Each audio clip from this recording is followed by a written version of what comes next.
All right, tonight we're sitting down with Leanne Tuohy. Leanne, thanks for joining me. Thanks for having me. What brings you to Spokane? The calm. The calm. Yeah. What are you going to talk about tonight? I don't know. I don't use notes. I look at who I'm speaking to and just speak from the heart. It's really, when we've been on this journey that we have, it's easy to talk from the heart. But I'm talking to a group of women tonight, which is really exciting. Usually I have men in there and I have to kind of, skirt the lines a little what I say. Tonight it's nothing's being held back. So I'm just going to have some fun. Yeah, women can change the world. And I'm sure there's going to be a lot of women here tonight that have that potential. So talk a lot about that. Awesome. Many know you from The Blind Side, the movie. Right. Talk to me about how your life has changed since that movie came out. Well, I'm glad you didn't ask me, has my life changed? I know it has. That's a stupid question, life is not like we knew it. It's crazy, but it's a good crazy. We're getting to go all over the country still. The movie came out 3 years ago, and really this dust has not settled at all. I have a new TV show starting in a couple of months. Everybody's just as busy because truly everyone that we walk by, we look at that we think have potential. I mean, we see someone sitting at a bus stop or holding the sign at the red light, and we, my family, the 5 of us go, oh, if we invest time in them, we can change their lives. And that's how the movie has changed us, because we really know that if you turn around, the view from behind you is a whole lot different. And, you can do the least little thing for someone that can make a difference. And so that's what we do now. And we feel it's very God-driven. We don't think it's anything we did. We're not tooting our horns, but we feel like that we have to be good stewards of this message because we felt like that it's something that we have, or to take care of and nurture, and that's what we're trying to do. For the people of Spokane, talk to me about the adjustment taking Michael into your home. What was that like? It really wasn't. I know people find it hard to believe, and they're so intrigued, and that's great. We're, we don't have any secrets from the world anymore. We're, everybody's family, and everybody thinks they know us, and that's great. That's perfectly fine. The Kardashians, the Tuohys. I mean, I hope people won't really like us. I love them. I watch their show all the time, but I watch them too.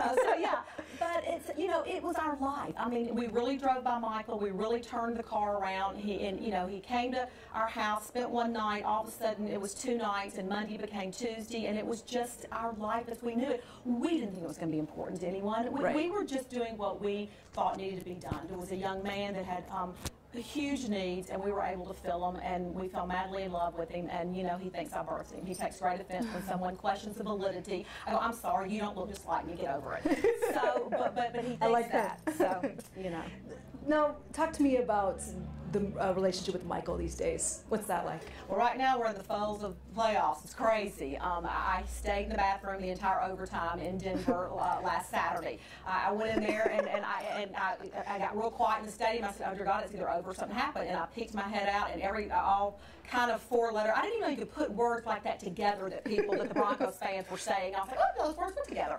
And I went out and I looked up at I was in the club level, looked up at the TV, and I just went, oh my gosh, it's overtime. So right back into the stall and stayed in the center, very end, and just kept my head in the corner until the game was over. And it seemed to work. And I'm really contemplating going back to Denver on Sunday, finding the same stall and staying back in there. So we're knee deep into that. And he was great. When the game was over, it's just so great to see one of your kids happy. Right. And he came running out, and he picked me up, and he swung me around. He goes, I haven't been this happy since we beat Florida in the swamp. And I was going, I know.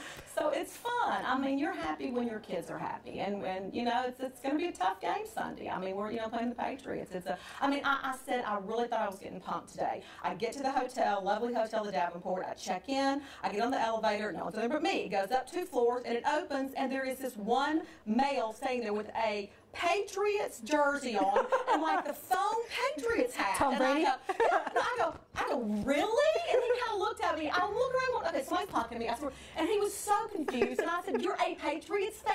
I'm sorry. We're, in the middle of way away from them. He goes, well, actually, I'm from Billings, Montana. I said, of course. I said, no. I didn't say anything. The elevator went a few more floors. It stopped. He got off, and he got about 4 feet. And I went, hey, go Ravens. So, I'm sure he was very confused. Are you going to the game on Sunday? Oh, absolutely. Oh, yeah. We got all the games. Yeah.